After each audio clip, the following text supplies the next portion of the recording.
Christy, thanks very much for your introduction. I'm a philosopher, as Christy said, and I don't actually make any apologies for that. That's just what I happen to be, so I don't have that much choice about it, at least not now anymore. I'm a philosopher, and one thing philosophers are really interested in is method. You know, what's your method? Philosophers argue with each other about that. What's your method? Well, my method is such and such. What's yours? Well, this other thing, and so on. So there's this thing about method. So I should probably tell you about my method to start off with. Well, when my father was a student at Calvin College, which is also the college I went to, and I taught there for some time, there was another student there named Feike Feikema. And Feike Feikema was he was a really interesting guy, sort of a joker. He became a novelist, and he wrote a number of books like The Golden Bowl and Lord Grizzly and The Primitive and The Green Earth and various other novels. And he changed his name from Feike Feikema to Frederick Manfred because he didn't think the Eastern literary establishment would pay much attention to a guy with a name like Feike Feikema.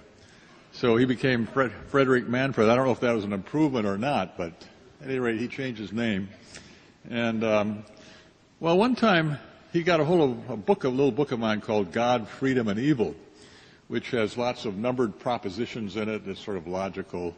It's kind of detailed and tries to be rigorous and so on. And Feike Feikema, who didn't have anything like much of a head for philosophy, got a hold of this book, and he read it, and he wrote me, and he said, he really admired this book. He especially really admired my method, this sort of careful, logical, step-by-step, rigorous method. He said he really thought that was great.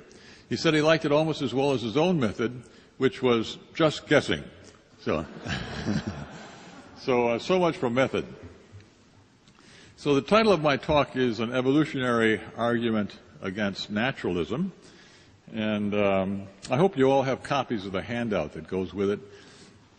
That'll make life somewhat easier if you do. It'll be somewhat harder if you don't.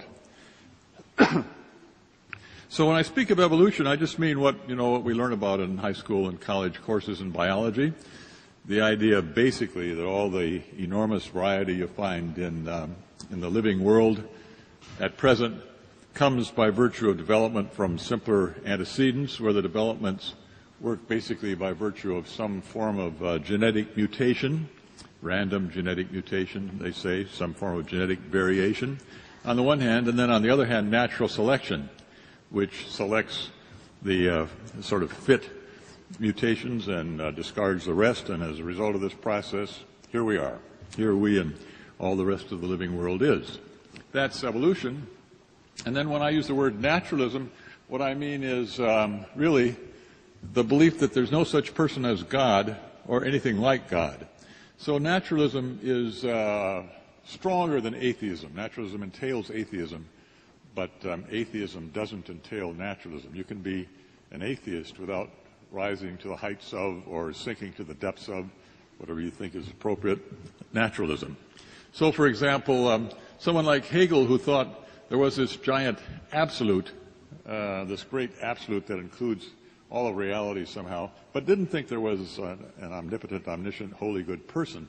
Such a person would be an atheist, but would not be a naturalist. So naturalism, as I say, is stronger than atheism. Now, naturalism and evolution are usually thought of as bosom buddies or easy bedfellows or as supporting each other. Evolution is often thought of as kind of a pillar in the temple of naturalism, if naturalism does in fact have a temple. But I want to argue that they don't fit together. I want to argue that one can't sensibly be both a naturalist and accept evolution, as evolution is ordinarily thought of. I want to say they conflict with each other. They go against each other. The conjunction of the two, naturalism and evolution, I want to argue, shoots itself in the foot, or if you want a more complicated, learned-sounding way to put it, is self-referentially incoherent. All right? That's what I want to argue. And I propose to argue this. That is, I think Christians not only ought to be against naturalism, I mean, you can't very well be both a Christian and a naturalist, you can't at all, but they shouldn't just merely assert that naturalism is false. I think Christians ought to provide arguments here.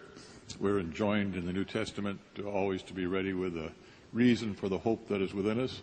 So I think the Christian community, Christian students and the like, ought to be willing to give arguments of this sort, and that's what I propose to do. This argument, I mean, I realize you're not all philosophy majors. I learned to my dismay that not all USC students are philosophy majors, but that's the way it is. So maybe for people that haven't had much philosophy, there might be bits of this lecture that are a little tough, but that's life. The preceding speaker this afternoon said he had this sign in his office that said, "Think." Okay, well, I endorse that. I think we should think. Right. Okay, so now the argument. That's sort of the introduction. Here's the argument. And I'll start on the first page there with the problem. So according to theism, belief in God, we human beings have been created by a holy, good, all-powerful, and all-knowing being, namely God, who has created us in his own image, made us like him, who has aims and intentions. He intends certain things, aims that certain things should happen, and can act in such a way as to accomplish those aims. That's part of what it is to be a person. So there is God on the one hand in the theistic story who has created the world, and then on the other hand there is creation, that which he has created. You might think of naturalism, this isn't exactly accurate, but it's in the general neighborhood, as the theistic world picture minus God. Not wholly accurate, but in the general neighborhood. Among famous naturalists, well-known naturalists, there would be Carl Sagan, the late Carl Sagan, with his portentous incantation, "The cosmos is all there is, or ever has been, or ever will be." Also, the late Stephen Jay Gould, David Armstrong, the philosopher, the later Darwin. When I say the later Darwin, I mean the late Carl Sagan. That means he has died. When I say the later Darwin, I don't mean he's more dead. I'm just talking about the second part of the later part of his life. Other famous naturalists would be John Dewey and Bertrand Russell. Richard Dawkins, his book The Blind Watchmaker, which is a really interesting, well-written and book that I strongly recommend to you, despite the fact that I think it's totally wrong and misguided. A lot of really totally wrong and misguided books are very much worth reading. This is one.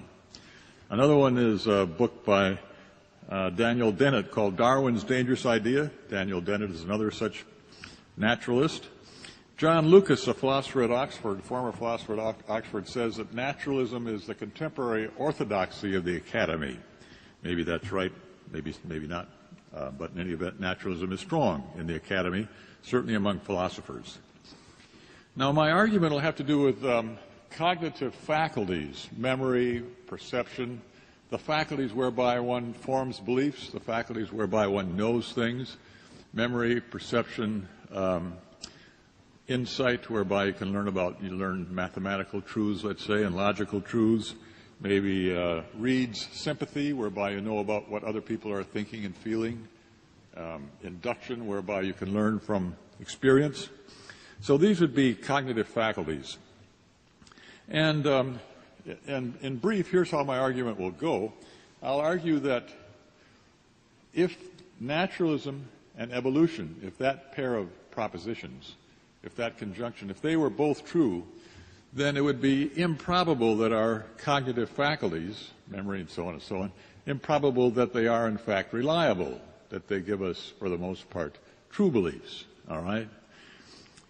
Well, once you see that, then if you accept naturalism and evolution, you have a defeater for this proposition that your cognitive faculties are reliable, a reason to give that proposition up, a reason not to believe it.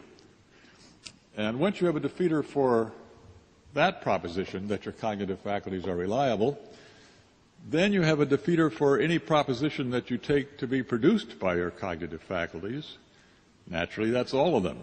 I mean, where else would they come from? So you then have a defeater also for naturalism and evolution itself, for that conjunction, naturalism and evolution itself. So you might say it's self-defeating. It's self-referentially inconsistent. All right? That's the structure of the argument, and now you can go home. You've heard the argument? No, there's a little more to it. All right. So I want to fill in the details in the next bit here. Well, now, according to theism, we human beings have been created in God's image, an important part of which involves the reliability of our cognitive faculties, the ability to know things about ourselves and our world. And Thomas Aquinas